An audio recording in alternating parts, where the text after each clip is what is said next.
नमस्कार, मैं प्रवीण और आप हैं द ललन टॉप के न्यूज़ रूम में। गायों पे वैसे पिछले 3 सालों से बहुत ज़्यादा बातचीत हो रही है, मगर पिछले 2 दिनों से गाय फिर चर्चा में है। कारण है सेंट्रल गवर्नमेंट का एक कानून, जिसमें सेंट्रल गवर्नमेंट सभी राज्यों पर एक जैसा कानून चाहती है जानवरों से जुड़ा हुआ। अगर आंकड़ों की बात करें तो 258 अरब 62 करोड़ 76 लाख यानी 4 बिलियन US डॉलर की इकोनॉमी है इंडिया में मीट एक्सपोर्ट की, जिसमें लाखों लोग अब जुड़े हुए हैं, जिन लाखों लोगों की रोजी रोटी उससे जुड़ी हुई है। और अगर पॉलिटिकली देखा जाए तो बहुत सारी राजनीतिक पार्टियों का भविष्य और प्रेजेंट प्रेजेंट और फ्यूचर भी उससे जुड़ा हुआ है। साथ ही साथ बहुत सारे ऐसे रिलीजन हैं जिनको इस पूरी डिबेट से जोड़कर देखा जा रहा है। इसी पूरी काउ पॉलिटिक्स, इस पूरी गाय की राजनीति को समझने के लिए आज हम आपके साथ डिबेट कर रहे हैं।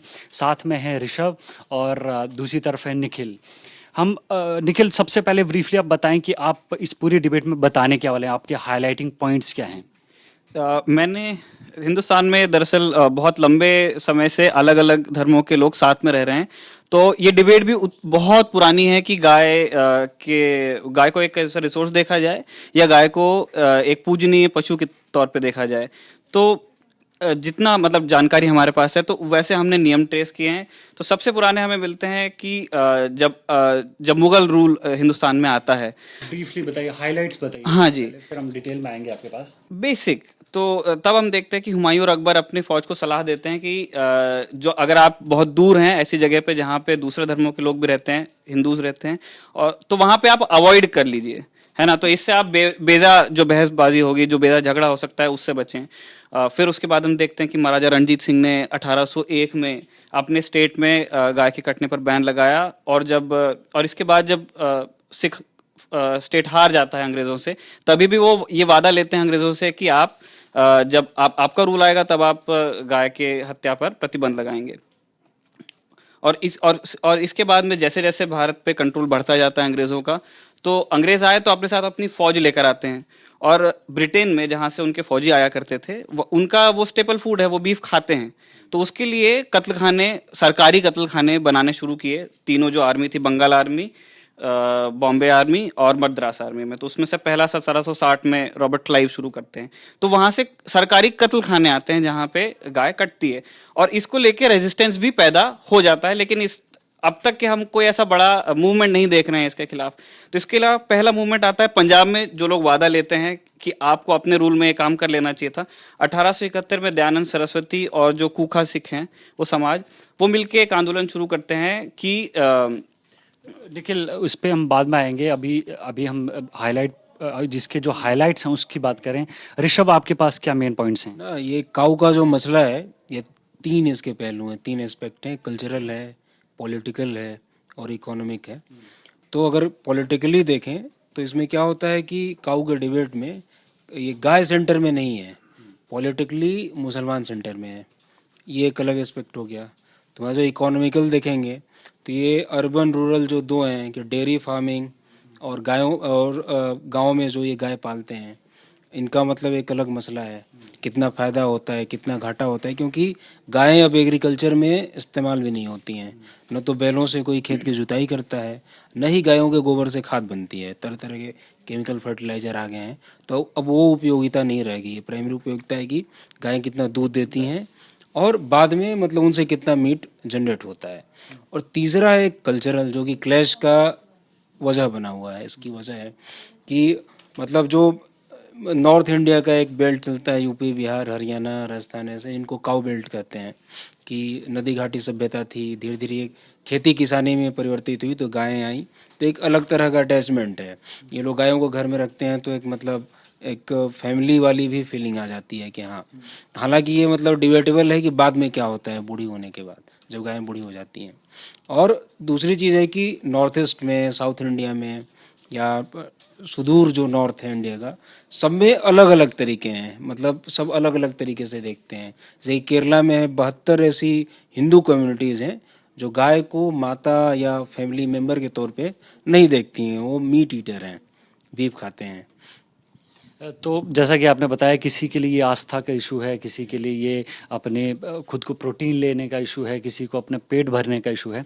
वैसे ही अगर देखा जाए, जो जिस पे मैं फोकस करने की कोशिश करूँगा वो ये है कि ये जो पूरा कानून है ये जानवरों को बचाने के लिए है कि स्लॉटर हाउस में ना जाएं, बूचड़ खानों में पशु ना पहुंचें। मगर अगर ये इसके जो रेमिफिकेशंस हैं, इसके जो रिजल्ट्स हैं, मुझे लगता है कि रूरल और अर्बन दोनों ही मामलों में हम पशुओं को बचा नहीं पाएंगे। वो धीरे धीरे लुप्त होने की कगार पर पहुंच जाएंगे। तो ये मेरे फोकस पॉइंट हैं। तो शुरुआत इससे करते हैं कि ये जो कानून आया है अभी, जिसकी नोटिफिकेशन सेंटर ने निकाली है और आज मद्रास हाई कोर्ट ने उस पर स्टे भी लगाया, तो वो पूरा कानून हमें बताइए थोड़ा सा। हाँ जी।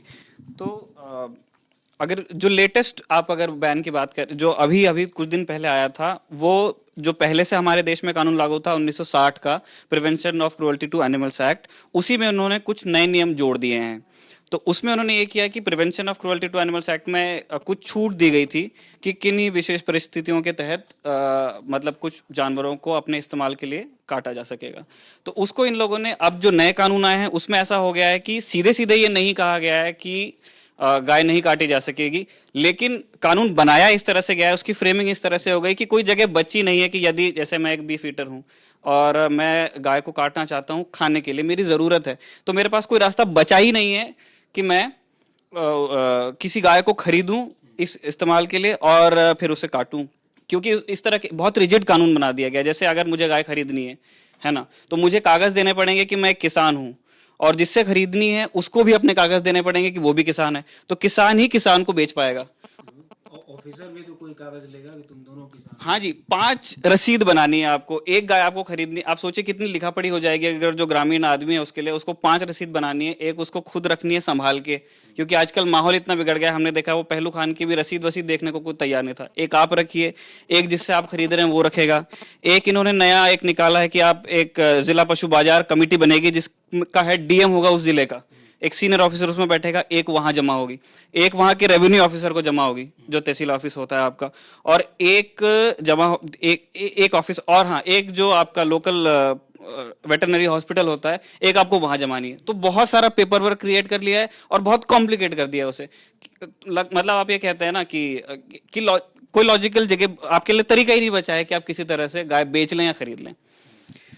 निखिल, आप ही की बात से जुड़ी हुई बात है कि कल मैं अपने ही दिल्ली के एक आउटर दिल्ली का एक देहात है जिसमें मैं एक डेयरी फार्म में मैं गया था। वहाँ पे मैंने उनसे बात की तो मुझे पता चला कि ये बहुत कॉम्प्लेक्स इशू है, क्योंकि दिल्ली जैसे शहर में आपको ऐसा माहौल बना दिया गया है, ऐसा बाजार क्रिएट कर दिया गया है कि आप मदर डेयरी से ही दूध खरीदेंगे, आप पैकेट वाला दूध ही खरीदेंगे। जो दूधिया अपनी बाइक पर बड़े सारे दूध के बर्तन लेके सुबह सुबह दिखते थे, वो धीरे धीरे खत्म हो रहा है। आपने भी नोटिस किया होगा। वो यूं हो रहा है क्योंकि दिल्ली जैसे शहरों में डेयरी खोलना, गुड़गांव जैसे शहर में डेयरी खोलना बहुत मुश्किल काम हो गया है। एमसीडी, जो आप जिस डॉक्यूमेंटेशन की बात आपने की कि एमसीडी वो अप्रूव ही नहीं करती है, क्योंकि आपको हर पशु का डॉक्यूमेंट बनाना है, उसमें अप्रूव करना है, ठीक है, और फिर आपको लाइसेंस लेना है, और वो लाइसेंस लेके ही आप, जिसमें बहुत सारी टर्म्स एंड कंडीशन हैं, वो डेयरी आप बिजनेस कर सकते हैं। तो धीरे धीरे ये जो पशु से जो डायरेक्ट हम दूध लेते हैं वो खत्म हो जाएगा। साथ ही दूसरी बात उन्होंने बताई कि जो पहले गाय या भैंस दूध नहीं दे पाती थी, उसको ये डेयरी वाले बेच देते थे, स्लॉटर हाउस को बेच देते थे या किसी दूसरी जगहों पे भेज दिए देते थे। मगर अब उनको कोई उसका रेवेन्यू ही नहीं मिल पा रहा है। 50 लाख की गाय जब दूध देना बंद कर देती है तो वो 5,000 में भी नहीं बिक रही है। तुम एक प्रैक्टिकल मसला भी बता रहे थे कि जब उनकी गायें प्रेग्नेंट होती हैं तो वो बिल्कुल, वो बता रहे थे कि जब हमारी गाय ब्याने वाली, जिसको लोकल टर्म में ब्याना कहते हैं, यानी प्रेग्नेंट होती है, तो वो हरियाणा के आसपास के गांव में छोड़ के आते हैं अपने गांव में, ताकि उसकी अच्छी देखभाल हो सके, उसको सही चारा मिल सके, और जब वो बच्चा पैदा करने की स्टेज में होती है तो वापस लेके आते हैं। तो ये जो ट्रांसपोर्टेशन है वो इतना हॉरिफिक जिसको कहें, या इतना खतरनाक हो गया है कि कोई भी रिस्क नहीं लेना चाहता, चाहे वो डेयरी फार्मिंग के लिए ही अपने पशुओं को ले जा रहा हो, उसको बहुत ही खतरा, उसकी जान आपको खतरा बहुत ज़्यादा हो गया, क्योंकि कोई भी इनवैलिड लोग भी आपको आजकल हाथ दे के रोक सकते हैं, आपसे 4 सवाल कर सकते हैं और आपको पीट भी सकते हैं। तमाम हमारे सामने उदाहरण हैं। तो इसके पीछे की राजनीति क्या है आज के कॉन्टेक्स्ट में? सही में क्या राजनीतिक पार्टियां या जो गौरक्षक दल हैं वो सही में कंसर्न्ड हैं क्या गाय या सभी जानवरों के लिए? और इस कानून के आने के बाद ये कितना और ज़्यादा मुश्किल होने वाला है पशु पालना भारत में? जो कानून बनते हैं ना, मतलब किसी भी जानवर के संरक्षण के लिए, ये मतलब ज़्यादा पुरानी बात नहीं है। 70-80 साल पहले ही ये शुरू हुआ था कि हमें मतलब मैं वेगन होने जा रही हूँ या जा रहा हूँ कि मैं मीट नहीं खाऊंगा, खाऊंगी, या उनके मतलब खाल से बने कपड़े नहीं पहनेंगे। ज़्यादा पुराना नहीं है। उसके पहले तुम्हें याद होगा तो 70-80 साल पहले राजे रजवाड़े जानवरों को मार के मतलब टांगते थे अपने घरों में, उनके खाल, उनके सिर।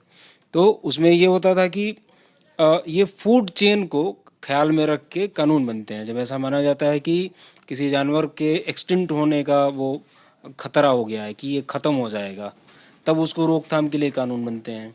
जो फूड चेन हमने 9th-10th क्लास में हमने साइंस की किताब में पढ़ा है।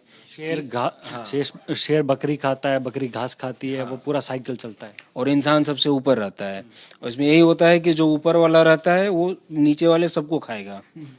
सेम लेवल पर कोई किसी को मैं तुम्हें नहीं खा सकता, तुम मुझे नहीं खा सकते, इसलिए उसको प्रोहिबिट किया जाता है। सरकार रोकती है, तुम आदमखोरी नहीं कर सकते। लेकिन अपने नीचे के जितने जानवर आते हैं फूड चेन, उनको खाने के लिए स्वतंत्र हो। तो कानून इसीलिए बनते हैं, जैसे कि वन्य जीवों के लिए बने, टाइगर के लिए बने, चीता के लिए, शेर के, हाथी के लिए, इन सब के लिए बने। तो इनके पीछे वजह यही थी कि वो ख़त्म हो जाएंगे तो प्राकृतिक संतुलन बिगड़ जाएगा।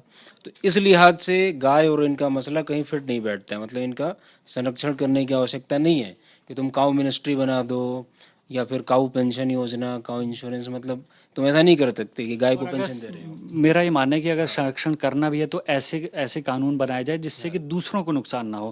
किसी की इतनी बड़ी इकोनॉमी, जिसकी हमने $4 बिलियन US की इकोनॉमी है हमारी इंडिया में, वो खतरे में आ गई है। लाखों लोगों की नौकरी खतरे में आ गई है। एक पूरा धर्म इस पूरी नज़र से देखा जाने लगा है। तो ये पूरी डिबेट जो इसके आसपास खड़ी हो गई, उसकी ज़रूरत मुझे लगती नहीं। हाँ, और मतलब यह है कि हमारी इतनी बड़ी इंडस्ट्री, दुनिया के सबसे बड़े मीट एक्सपोर्टर हैं, और इस पे इतनी चीज़ें जुड़ी हुई हैं। और इकोनॉमिकली बात करें तो गाय की उपयोगिता क्या है? मतलब अभी आप उपयोगिता की दृष्टि से देखते हैं। एक है कि लोग इमोशन की दृष्टि से देखते हैं कि मेरे घर का मेंबर है, तो आपके घर का मेंबर है, अपने पास रखिए। दूसरे के घर के मेंबर के बारे में आप सलाह नहीं देंगे ना कि आपको क्या करना है।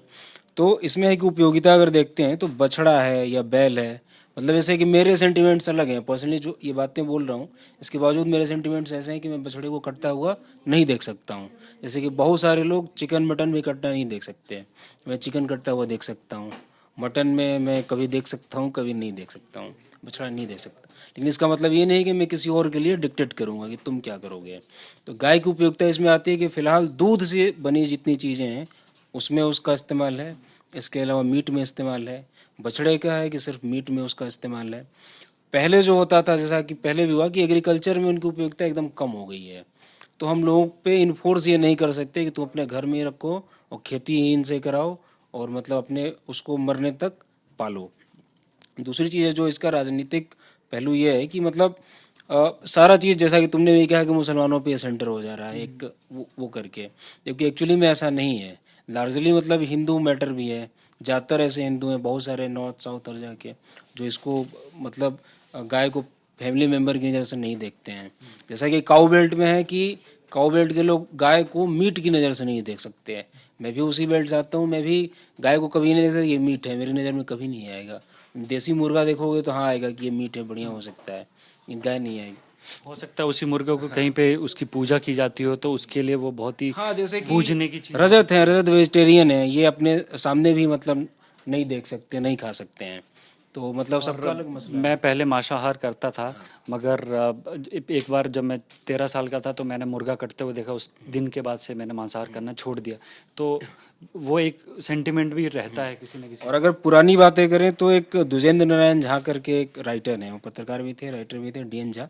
उन्होंने एक किताब लिखी थी, the myth of the Holi cow, मतलब पवित्र गाय का जो मिथ क्रिएट किया गया है। तो उसमें उन्होंने बड़ी इंटरेस्टिंग चीज़ें नोट की हैं कि जो गाय को लेके हिंदू फंडामेंटलिज्म या कल्चरल नेशनलिज्म है, काफ़ी रिसेंट चीज़ है। इससे पहले क्या था कि वेदों में और महाभारत में गाय को खाने के जिक्र थे इनके मुताबिक, याज्ञवल्क्य एक बहुत फेमस ऋषि थे। अम्बेडकर उन्हीं को कोट करते हैं हाँ, अपनी उसी पे मैं निखिल आना चाह रहा था कि निखिल ने बहुत सारे ऐसे हमारे गांधी से लेकर सावरकर से लेकर अंबेडकर से लेकर सबकी दो चीजें मैं राय राय याज्ञवल्क्य जो ऋषि थे, इन्होंने कहा था 2500 साल पहले कि मुझे गाय का मांस अच्छा लगता है, बशर्ते कि उसका मांस टेंडर हो, मतलब बहुत कड़ा ना हो, टेंडर हो तो अच्छा लगेगा।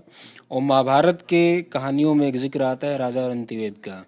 वो 2000 गाय उनके किचन में प्रतिदिन कटती थी, बहुत बड़ा राज था और लंगर जैसा चलाते थे। इसके अलावा दो और चीज़ें हैं, वाल्मीकि रामायण का भी उन्होंने जिक्र किया है। हालांकि रामायण का तुम जिक्र करोगे तो फंसने के चांसेस रहते हैं, लोग बिना पढ़े या बिना सुने। मैंने भी वाल्मीकि रामायण पढ़ी नहीं है, मैं इनको ही कोट करके कह सकता हूँ कि उसमें भी इन चीज़ों का जिक्र है। इसके अलावा जो सबसे महत्वपूर्ण बात है, इसका जिक्र अम्बेडकर भी बाद में करते हैं, कि जब बौद्ध धर्म आता है तो बौद्ध धर्म के आने से हिंदू धर्म थोड़ा सा खतरे में पड़ा था और बौद्ध धर्म वेजिटेरियनिज्म को प्रमोट कर रहा था। हालांकि ऐसा नहीं था कि सारे जो बौद्ध धर्म वाले थे वो मीट नहीं खाते थे। महात्मा बुद्ध के भी खाने के इंस्टांसेस हैं, महात्मा बुद्ध मीट खाते थे, उसका भी जिक्र इन्होंने किया है। और ऐसी भी कहानियाँ हैं, अब कितनी सही हैं कितनी झूठी हैं कोई नहीं बता सकता, उनकी मौत खराब मांस खाने से हुई थी, ऐसा कहा जाता है। यह भी इन्होंने लिखा है अपनी किताब में। और इसमें आया कि बौद्ध धर्म को काउंटर करने के लिए, कि मैंने वेजिटेरियनिज्म को प्रमोट कर रहे हैं, तेजी से पॉपुलर हो रहा था, तो हिंदू धर्म के लोगों ने गाय की पूजा करना शुरू, हम तुमसे एक स्टेप आगे हैं। तो वहाँ से ये मतलब थोड़ा थोड़ा समाज में फैलना शुरू हुआ, इशू इसको तब से बनाना शुरू हुआ। इसके अलावा एक और चीज़ जो री इनकारनेशन वाली बात है, पुनर्जन्म। मतलब कि अभी ये सोचने में लगता है ना कि आदमी और जानवर के बीच अंतर क्यों नहीं हो रहा है, मतलब कैसे हो सकता है कि आदमी और जानवर दोनों एक ही चीज़ें हैं। तो जो री इनकारनेशन का मसला आया, पुनर्जन्म का, तो उसमें यही आया था कि तुम तो कोई भी जानवर बन सकते हो, गाय को पहले से आस्था है ही, तो गाय को हम माँ के बराबर ला देते हैं, ऊपर ला देते हैं। तो वहाँ से मतलब इन चीज़ों ने जोर पकड़ना शुरू किया। फिर इतिहास में और भी चीज़ आती है, गुप्त वंश के बाद श्री कृष्ण की पूजा ज़्यादा होने लगी। भगवान श्री कृष्ण की उसके पहले उतनी पूजा नहीं होती थी, और उनका जो प्रमोशन हुआ वो भी इसी चीज़ में हुआ, गोपाल के रूप में, गवाले के। हाँ गवाले। तो इससे और मतलब स्ट्रेंथ मिली। फिर धीरे धीरे मतलब तुर्क आए, मुसलमान आए जो बाहर से राजा आए, फिर धीरे धीरे मतलब इस्लाम भी यहाँ फैला। तो ये चीज़ मतलब आइडेंटिटी का मसला बनता गया, क्योंकि हिंदू धर्म की कोई एक सिंगल आइडेंटिटी नहीं है। मतलब नॉर्थ साउथ हर जगह पे हिंदू धर्म काफ़ी फैला हुआ है। तुम्हारे कुछ अलग बिलीफ्स हैं, मेरे कुछ अलग बिलीफ्स हैं, और हमारी कोई एक सैक्रेड किताब नहीं है। हम कहेंगे कि इसी किताब के दम पे हम चलते हैं। जैसे कि कोई मोनोथिस्ट जो धर्म है, ईसाई हैं वो बाइबल पे चलते हैं, मुसलमान कुरान पे चलते हैं। उस तरह से हिंदू धर्म में नहीं, काफ़ी डाइवर्स है, बहुत सारी किताबें हैं। तो कोई एक मसला चुना जाता है कि जिस पे लोग इकट्ठा हो सकें। जैसे सामने से आया इस्लाम, तो डर हुआ कि कहीं ऐसा ना हो कि सब लोग मतलब इस्लाम ही स्वीकार कर लें। तो एक बहुत सारे पॉइंट चुने गए, उनमें से एक पॉइंट ये भी था गाय का मसला, किस पे हम होंगे। तो बहुत सारे राजाओं ने, जो मुसलमान बादशाह थे, उन्होंने भी इस चीज़ को स्वीकारा। निखिल ने 2-4 बादशाहों का जिक्र भी किया था कि गोकशी को लेकर उन्होंने कानून भी बनाया कि नहीं होगा। तो जो रिसेंट 100-150 सालों में जितने भी महापुरुष हुए हैं, जैसे गांधी से लेकर, जिसके बारे में निखिल बताएंगे, उनके बताइए कि उनका स्टैंड क्या था, अंबेडकर का, गांधी का, सावरकर का, उनका क्या स्टैंड था? ब्रीफली बताइए, हाइलाइट्स बताइए। तो 4 आप बड़े नाम आपने लिए हैं, तो इन सब की जो ओपिनियन आती है, ये जो हमारी फ्रीडम स्ट्रगल है उसके साथ साथ चल रही है ना। और आपने बताया था कि गाय पे मतलब इसके हाँ और ना में जाना बहुत मुश्किल है, इसीलिए अंग्रेज भी मतलब 1944 तक बचते हैं कोई भी कानून बनाने से, है ना, क्योंकि वो टालते जाते हैं कि हाँ हम कुछ करेंगे, देखेंगे। तो 44 में जाके पहली बार वो एक बहुत ही हल्का सा पार्शियल बैन इंट्रोड्यूस करते हैं कि 3 साल से जो बड़ा छोटा जानवर है आप वो नहीं काटेंगे, क्योंकि और उसका भी वो लॉजिक मतलब किसी की भावना से जुड़ा हुआ नहीं देते हैं, वो एकदम यूटिलिटेरियन लॉजिक देंगे उसका कि ये बड़े काम के जानवर हैं और अभी ग्रेट वॉर चल रहा है, द्वितीय विश्व युद्ध चल रहा है, तो इसलिए हम थोड़ा सा कर रहे हैं। तो अंग्रेज बच रहा है, पर क्योंकि पॉलिटिक्स यहाँ पे बहुत सारी चल रही है तो लोग अपनी ओपिनियंस रखते जा रहे हैं। तो उसमें सबसे पहले हम सावरकर से शुरू करते हैं, क्योंकि गाय पे जितनी भी पॉलिटिक्स है आज, उसके फोर फ्रंट में उसके सबसे आगे जो हिंदुत्ववादी संगठन है वो है, और हिंदुत्व शब्द ही सावरकर गढ़ते हैं, पहली बार उसका इस्तेमाल वो करते हैं। तो सावरकर के गाय के ऊपर जो विचार हैं वो पढ़ना, वो उन्होंने लिखे हैं, जो विज्ञाननिष्ठ निबंध उन्होंने लिखे हैं, वो जो पब्लिश्ड है। तो उसमें एक चैप्टर है गोपालन हवे गो पूजन नवे, इस नाम से। ये मराठी लाइन है। गोपालन हवे का मतलब है कि गाय को पालिए, गो पूजन नवे, उसको पूजिए मत। क्योंकि जैसे ऋषभ बता रहे थे आपको थोड़ी देर पहले कि जैसे अगर आप माने हो भगवान को, तो पहले भगवान हुआ, फिर इंसान हुआ और फिर जानवर हुए, ये चेन हुए। तो इसको सावरकर ने भी कहा कि इसी चेन में आप चलने दीजिए, आप काव को मतलब अगर आप भगवान बनाएंगे तो आप ये चेन डिस्टर्ब कर रहे हैं, है ना। और उसके बाद उन्होंने, और वो सावरकर काफी मतलब आप ये कहिए कि काफी खुली हुई ओपिनियन उनकी होती थी, तो उन्होंने सीधे कहा कि तुम लोग ये जो पूछते हो, तुम्हारे लिए गोबर और उसका मूत्र पवित्र है, और अंबेडकर जैसा आदमी जो कम से कम बात तो लॉजिकल कर रहा है, और सावरकर कहते थे उसकी छांव से तुम्हें प्रॉब्लम है ना। तो उनका पुश ये था कि हाँ जी, वो सावरकर हिपोक्रेसी को लेके काफी क्लियर थे, तो उनकी अपनी लाइफ में कुछ आयरनीज थी, पर इस बात को लेकर के वो काफी क्लियर थे, है ना। तो ये सावरकर हो जाते हैं गाय को लेके। वो कहते हैं कि गाय की यूटिलिटी पे फोकस कीजिए आप, वो बहुत काम का जानवर है। और यूटिलिटी बहुत बड़ा शब्द है उसमें, मतलब दूध मीट, दूध यूटिलिटी बड़ा शब्द है, दूध मीट दोनों चीजें आ जाती हैं मतलब।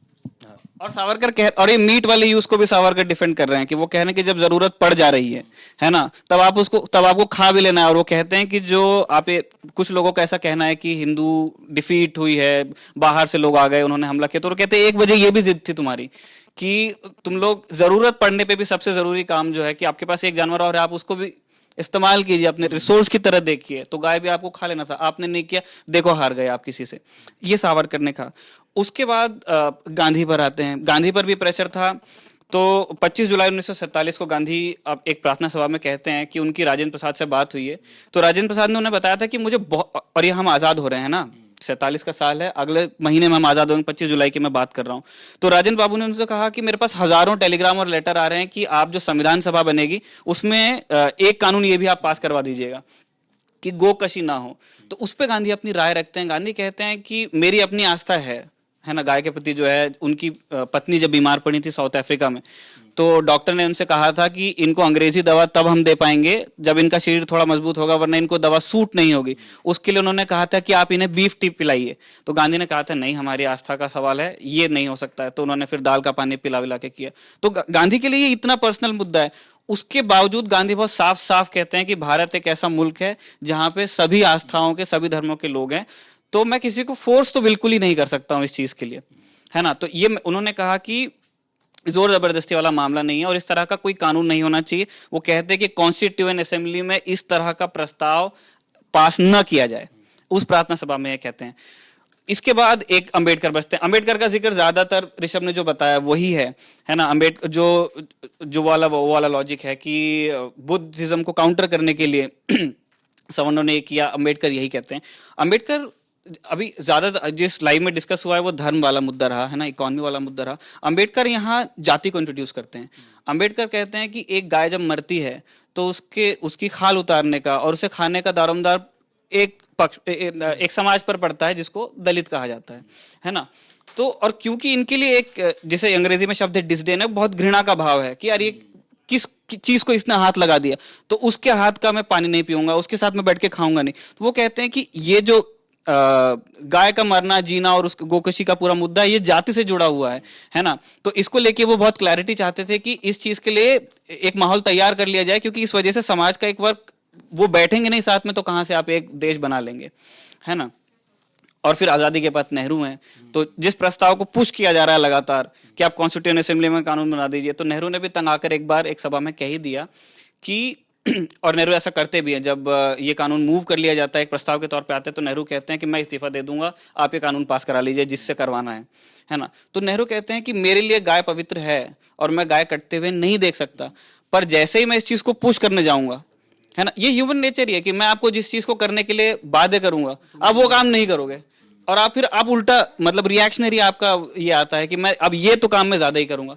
तो नेहरू ये कहते हैं कि अगर इस तरह के आप नियम बनाएंगे कि गाय न काटी जाए, वो उन लोगों को भी आप मना करेंगे जो लोग उसको खाना चाहते हैं, तो वो सिर्फ आपको, मतलब रिएक्शन के तौर पे ये चीज बढ़ेगी। और जब ये बढ़ेगा, है ना, तब ये केरल की तरह की घटनाएं होंगी, है ना, कि जो आप मान के चलिए कि कहीं बूचड़ खाने में कोई जानवर कटना था तो वो फिर चौराहे पे आपको काटा जाएगा और उसकी एक शॉक वैल्यू होगी, है ना, जो हम केरल में देख भी रहे हैं। अगर तुम चौराहे पे मुर्गा भी काटो तो शॉकिंग लगेगा, मतलब देखने में तो विभत्स ही लगेगा ना। हर चीज़ की अपनी उसकी जगह है, बूचड़खाने बनाए हुए हैं। नेहरू यही कह रहे थे कि ये आपस में रहने का समझाइश वाला मामला है, आप इस तरह की घटनाएं मत कीजिए। तो आप पुश करेंगे तो बिल्कुल वही होगा जो अभी 2 दिन पहले हम देख रहे हैं। बहुत किस्मत वाली बात है, वो घटना बहुत गलत जगह हो गई है कुन्नूर में। कुन्नूर में पॉलिटिकल स्कोर सेटल करने वाला माहौल है, वो एकदम टिट टू टैट वहां पे चलता है, तलवारबाजी चलती है और लोग गिनते हैं कि इस पक्ष के इतने लोग मरे हैं तो इतने मरेंगे, और ये हिस्ट्री है वहां की। वहां इस तरह की घटना हुई है ना, तो नेहरू की भी सीख है कि आप पुश करने से बचिए किसी को। आपकी आस्था है, और ये बिल्कुल सही बात है कि बहुत सारे लोग गाय को एक जानवर नहीं मान सकते। निखिल, एक बड़ी एक इंटरेस्टिंग सी डेवलपमेंट हो रही है कि ऐसा माना जाता है कि मतलब जो गोकुशी कर रहा है वो इनटॉलरेंट है, जो गोकुशी कर रहा है, गाय काट रहा है, तो मतलब इसके सेंटर में मुसलमान है, तो इनडायरेक्टली ये कहा जाता है कि मुसलमान इनटॉलरेंट है, कट्टर है। लेकिन जब गाय की बात आ रही है तो हिंदू ज़्यादा कट्टर हो जा रहा है। मतलब आप आरोप लगाते लगाते आप खुद बहुत ज़्यादा कट्टर हो गए, क्योंकि सुअर मुसलमानों के लिए मतलब वो अलग ही शब्द है, वो खाएंगे नहीं। लेकिन वो इस चीज़ को लेकर प्रोटेस्ट तो नहीं करते हैं ना कि कहीं पे भी ना कटे, इस चीज़ की मनाही नहीं करते हैं। कहीं और कट रहा है आप खाइए, उनको कोई आपत्ति नहीं है, वो नहीं खाते हैं। और हिंदू मतलब गाय का मुद्दा लगा के उनसे एक हाथ आगे आ गए, मतलब आरोप ही लगाते लगाते, और ब्लास्फेमी टाइप हो गया। जैसा कि आप रिडिक्यूल करते हैं, कुछ लोग रिडिक्यूल करते हैं, कुछ लोग शौक में आ जाते हैं कि ब्लास्फेमी को लेके, कि जैसे कि मिडिल ईस्ट में, ईरान में, इराक में या कई जगह ऐसे केसेस पाए गए हैं कि आपने मतलब अपनी पवित्र किताब के बारे में कुछ कहा या भगवान के बारे में कुछ कहा तो जान से मार देंगे। तो वो चीज़ इनडायरेक्टली मतलब इंडिया में इंट्रोड्यूस हो गई है। पिछले मतलब 8-10 ऐसी घटनाएं तो अभी हो गई। उन्हीं पे मैं आ रहा था। एक बार अरुण शौरी जो बीजेपी से जुड़े हुए थे पहले, उनसे किसी ने पूछा कि साल 2014 में कि ये जो एनडीए गवर्नमेंट है इसमें और पिछली यूपीए गवर्नमेंट में फ़र्क क्या है। तो अरुण शौरी ने बोला कि ये जो एनडीए गवर्नमेंट है, NDA is equal to UPA plus गाय। तो ये, और जिस इंटॉलरेंस, गाय से जुड़ी जो इंटॉलरेंस हमने देखी है पिछले 6-7 इंसिडेंट हमें दिखते हैं, उसमें यही है कि साल 2015 में सितंबर में दादरी में जो अखलाक को जिस भीड़ ने पीटा, और बाद में जो भी रिपरकशंस उसके हुए देश भर में, जो डिबेट चली, उसका क्या इम्पैक्ट पड़ा, कितनी डिबेट गाय पे और डिबेट को उसने प्रबल बनाया। उसके साथ ही केरला हाउस में, जो केरला के असेंबली की कैंटीन में 2015 में ही ये अफवाह फैली कि वहाँ पे बीफ बन रहा है, वहाँ पे गौ मांस बन रहा है। फिर बाद में वो जो गौरक्षा वाले थे वो वहाँ पे घुस गए, फिर उन्होंने वो मेन्यू बंद करा दिया। ठीक है, उसके बाद हरियाणा में एक बार जब 2016 में, जून 2016 में 2 लोगों को ट्रक से उतारा गया, उनको इसलिए पीटा गया क्योंकि उन पे ऐसा शक था कि वो गाय काटने के लिए ले आ रहे थे, उनको गोबर खिलाया गया, पीटा गया पब्लिकली।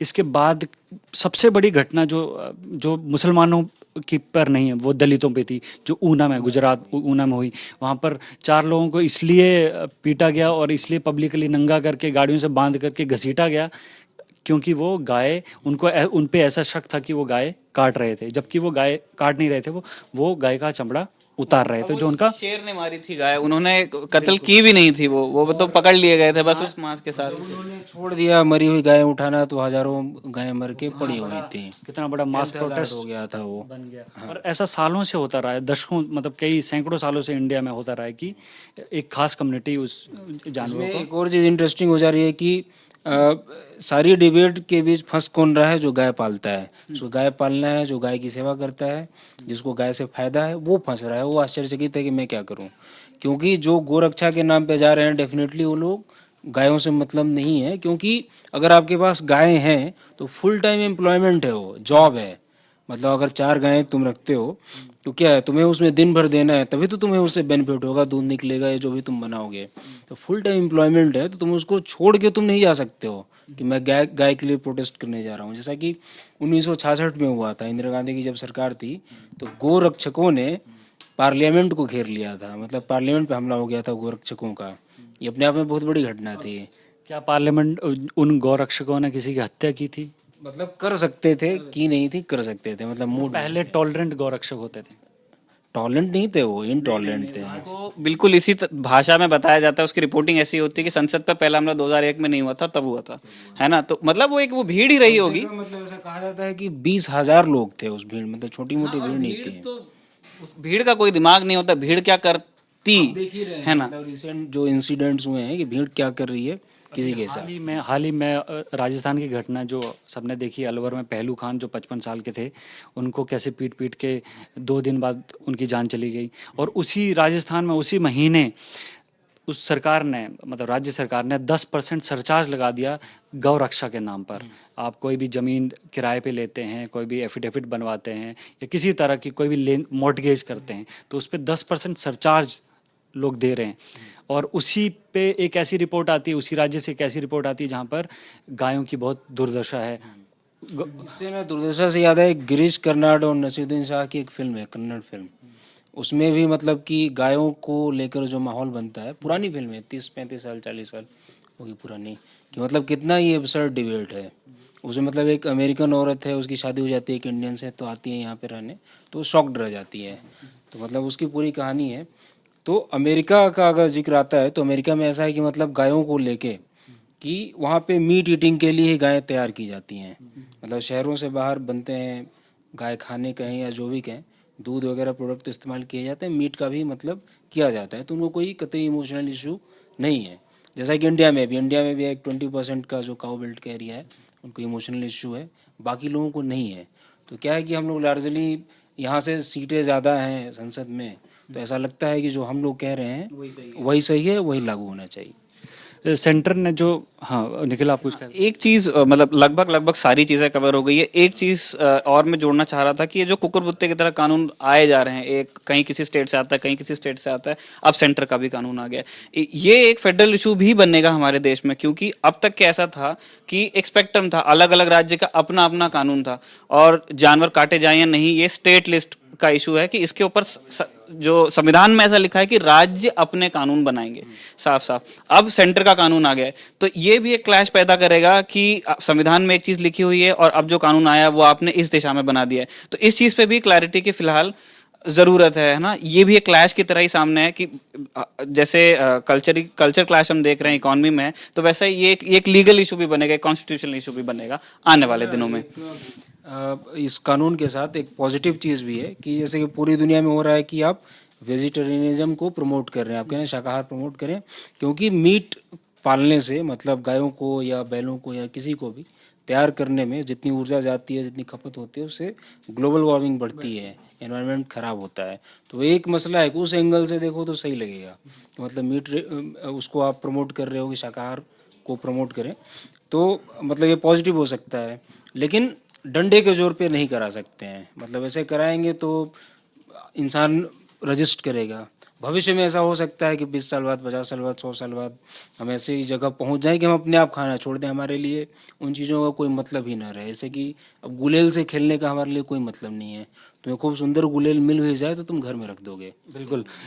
इससे मीट ईटिंग से भी बड़ा मुझे मसला इंडिया के कॉन्टेक्स्ट में ये लगता है, और ख़ासकर रूरल इंडिया के कॉन्टेक्स्ट में ये लगता है कि जानवर की यूटिलिटी अगर ख़त्म हो जाती है किसी किसान के लिए, महाराष्ट्र जैसे स्टेट में जहाँ पे सूखा पड़ता है, या विदर्भ जैसे जगहों पे, वहाँ पर जब सूखा पड़ता है तो किसान के लिए आखिरी होप जो होती है वो उसका बूढ़ा पशु होता है। वो उसको स्लॉटर हाउस को बेचता है और उससे जो पैसा मिलता है उससे या तो वो सरवाइव करता है, और अब बहुत सारे लोग ये कह रहे हैं जो जानकार हैं, एग्रीकल्चरल इश्यूज पे समझ रखते हैं, वो ये कह रहे हैं कि इससे धीरे धीरे एक तो पशु एक्सटिंक्ट होंगे, दूसरा उन पे जो डिपेंडेंसी है उस किसान की, गरीब किसान की, जिसको खेती से कुछ नहीं मिला, जो मौसम पे निर्भर करता है, वो पशु पे जो उसकी डिपेंडेंसी है वो भी ख़त्म हो जाएगी। और वो जो अब फार्मर सुसाइड है उसमें और ज़्यादा बढ़ोतरी होगी। और पी साईनाथ जैसे जर्नलिस्ट ने जो फार्मर्स के बीच में ही काम करते हैं, उन्होंने इसको बड़ी ज़ोर से और बहुत पहले कह दिया है।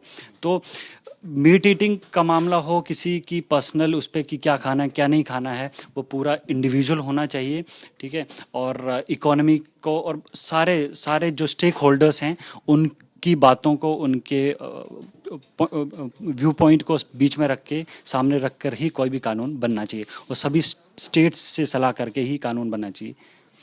तो ये था आज हमारा काउ पॉलिटिक्स पर डिबेट। मेरे साथ थे ऋषभ और निखिल, कैमरे के पीछे थे रजत, मैं प्रवीण। धन्यवाद।